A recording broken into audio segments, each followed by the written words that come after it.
It is Bueller, and on the phone today, got a special guest who has actually a fight coming up this Saturday. It's going to be at WarFare on March 10th in South Carolina. You'll recognize the name because he is a former NFL star. It is none other than Austen Lane. Good morning. Good morning, man. I appreciate you having me on. Absolutely. Thanks for being here. So you spent some time in the NFL with the Jaguars, the Chiefs, the Lions, the Bears, and now you punch people in the face. That is correct, man. I guess I didn't get enough contact, in the NFL, so I had to pursue MMA. And you're 3-0 at this point in the heavyweight division, right? I am, yeah. Is that a division that you want to stay in? For sure. Usually I walk around 245 pounds.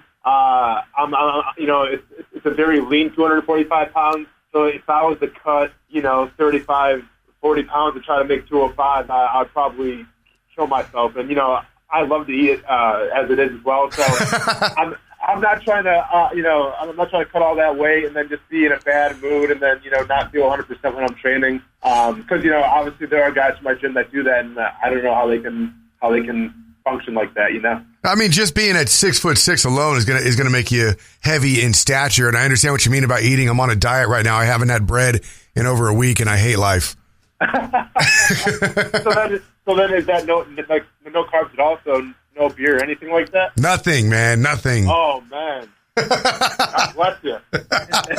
And I'm not even training for a fight, man. I just want to fit in my pants again. No, for sure. But I mean, I'm sure you probably feel, you feel the. I'm sorry, my phone keeps cutting out. No worries. I'm sure you probably feel like a big difference, right? Yeah, no, I definitely feel a difference for sure, and I'm sure that's something that because obviously you being an athlete and stuff, you gotta kind of watch what you eat. You gotta eat a little healthy, right? No, exactly. It was crazy in the NFL. I started out. I was a 4-3 defensive end. So I weighed around 265 pounds. Oh wow, okay. So like when you're going through 2 days and everything, I mean, you eat just whatever just to try to maintain that weight. When I played in Kansas City, I was a 3-4 defensive end. So that meant I had to put on another 20 pounds. So I was probably like 285 in Kansas City. No kidding. Yeah. So, and it was crazy too when I got cut by the Jaguars. The Chiefs, they had first dibs on me. So the GM gave me a call and basically like, hey, we have about 3 months until training camp started or whatever. And he basically was like, you need to put on 25 pounds. Can you do that? I'm like, yes, sir. So, putting on 25 pounds in 4 months, obviously I probably didn't do it the best way, but it's eating a lot, and it's a bunch of, weight training. Yeah, but that's fun to do. Hey, it was not a bad gig, and plus I was getting paid for that, like, I'm not complaining. So with that being said, if you're walking around at 245 and typically the heavyweight limit is 265, even though you obviously want to maintain good physical shape, do you still not really limit yourself, or do you have something that you look forward to eating after every fight? Man, you know what? So I kind of abide by the 80-20 rule. So, basically that goes into saying 80% of the time I'm eating really clean, really lean, and the other 20% of the time I eat whatever I want. All right. So usually, like on Saturday nights, I'll go kind of splurge whatever. Maybe I'll have a pizza, tacos, whatever, Sunday morning, too, I always have a big thing of pancakes. Nice. So it's kind of like our thing every single Sunday. Me and the family, we have a pancake. Wife usually makes them up and everything, so me and my son enjoy those. And then, anything else on Sunday, I eat like Chinese food, I'll eat that as well.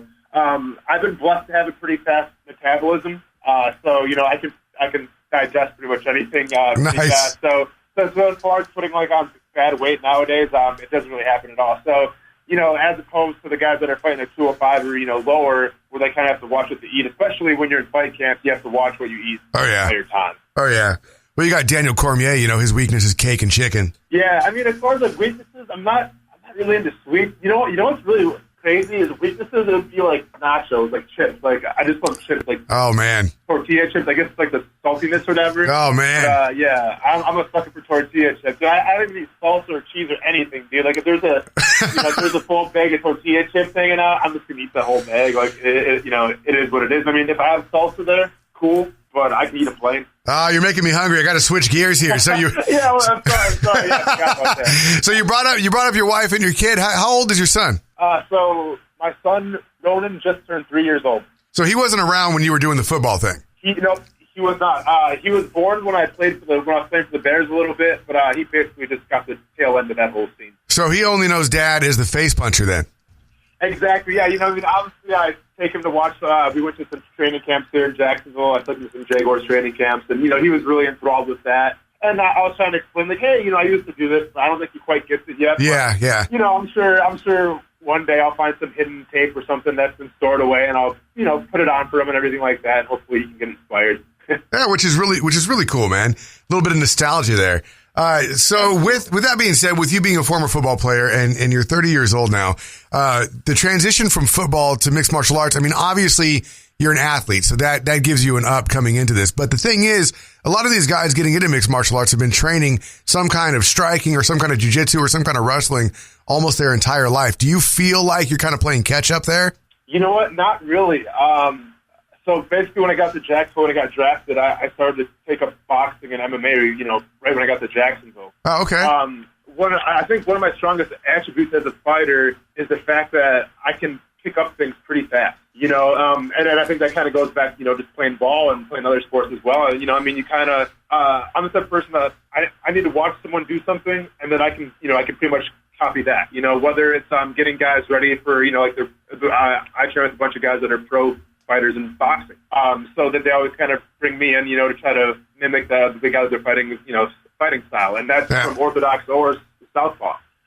So I can pick up a lot of things and try to make them my own. Now, granted, I don't copy anyone's certain style because everyone's different, but I take things that I see here, for instance, like from John Jones, because obviously, he's a tall fighter who's got a lot of reach. Absolutely. I'll take something from him, and I'll add that to my game.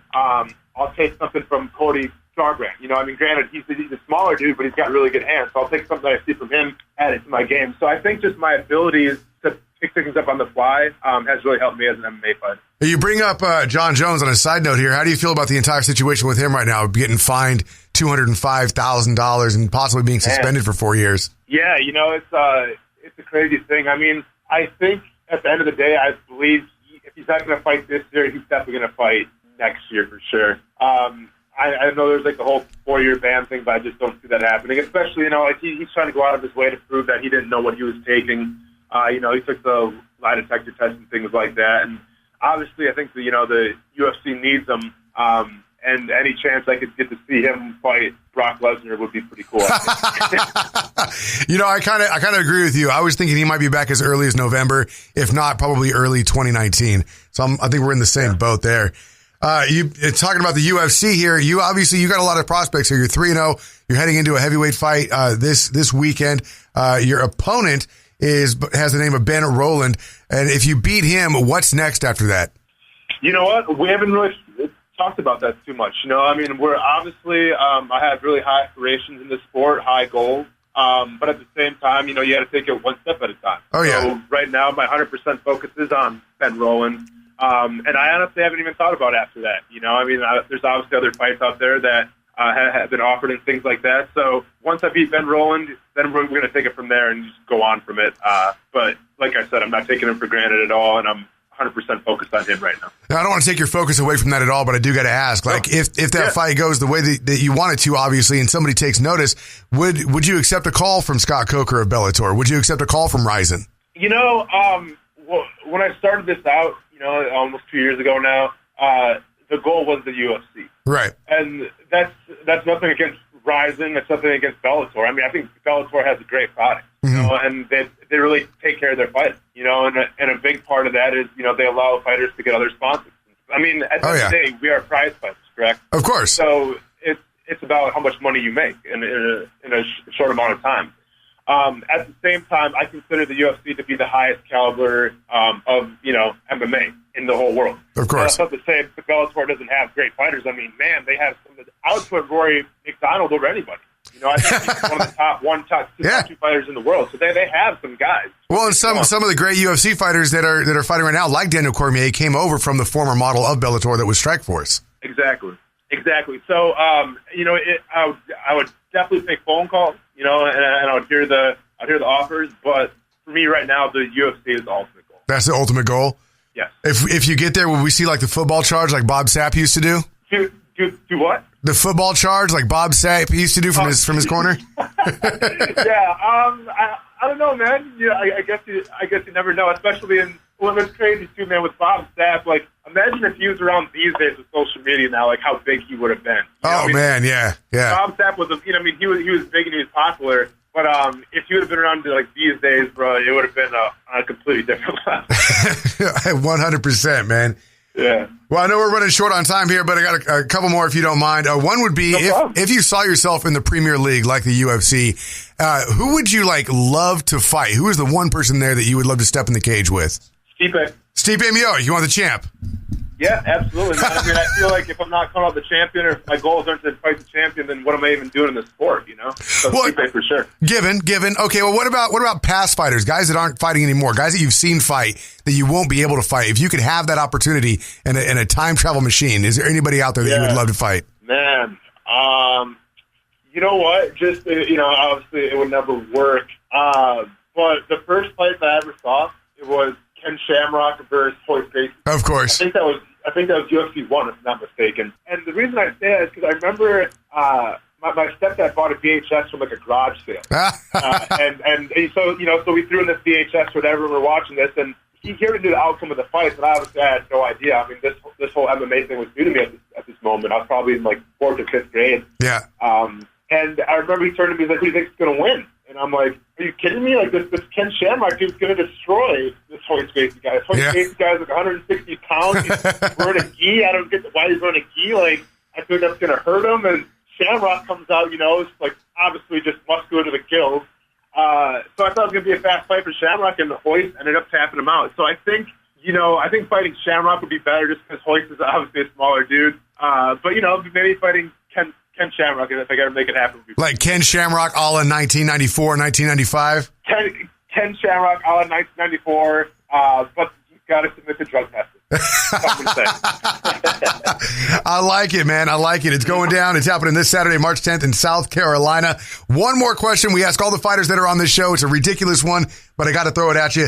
Who would win in a fight? A pterodactyl that poops chainsaws or a bear with machine guns for paws? Dude, that's easy, man. I'm taking the pterodactyl all day. Pterodactyl all day. Yeah, if the bear doesn't have any kind of air attack, the pterodactyl's got the advantage, man. Yeah, I agree with the air advantage. We got a lot of Team Bear people, man, especially people out here in California love Team Bear. Yeah, well, I mean, yeah, I get it. And I'm from Wisconsin, and I think a badger's a badass animal too. But dude, you can't fight the air support. If he can just drop chainsaws, it's game over. I mean, having more brain busters, because that one was pretty easy. It's no contest. We're just gonna put you. We're gonna put you on the wall for Team Pterodactyl, man. That's where you're going in history. Pterodactyl, man. And and it's gonna be a first round finish too. I guarantee it. I like your style, man. Austen Lane. It's going down March 10th, South Carolina, up against Ben Rowland. It's called WarFare 18. Make sure you check it out, and we hope to see you in the UFC soon, man. Thank you for your time today. No problem, man. I appreciate it. And stay casual. All right.